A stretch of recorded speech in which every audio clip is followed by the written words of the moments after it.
खबर उपरे खबर प्रमेय पेपर 31/7/2025 प्रकाशित होईछि। ए खबर आपण माने पढ़ी पारिबे। शिक्षक को जना नहीं 11 स्पेलिंग। शिक्षक नियुक्ति समय आम सर्वदा सर्टिफिकेट को गुरुत्व देले एपरी अवस्था आसी थाए।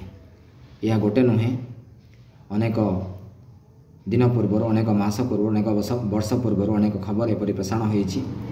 गणमाध्यम काम है खबर को प्रसारण करी शैक्षिक वातावरण सुंदर करवा। खबर प्रकाशित पर 11 उच्चारण कर शिक्षकों प्रति सरकार केउं प्रकार पदक्षेप नेबे ताहा गणतंत्र चतुर्थ स्तंभ समस्त को पचारिबा पई अधिकार प्रदान करिथाए।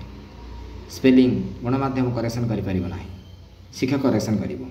आउ जेतेबेले 11 स्पेलिंग आसु नाही जड़े शिक्षकों को सेतेबेले गणमाध्यम द्वारा विभिन्न खबर कागज प्रकाशित करा जाई लोक मान भितर अवेयरनेस क्रिएट करा जाई सरकार सहित कनेक्शन करा जाई एपरि शिक्षकों प्रति क्यों पदक्षेप निया दरकार एवं एपरि शिक्षक जेपरि विद्यालय पोस्टिंग न होबे सेति मध्य सूचना रही जहाँ ये खबर आपण मैंने जानीपर। अधिक पढ़ा जानापी प्रमाण पेपर देखिपारे। आम खबर उपर खबर को नहीं उपस्थापना आज रही प्रेजेंटेशन शिक्षा को नहीं एसके एजुकेशन ट्रैक समर्पित रही।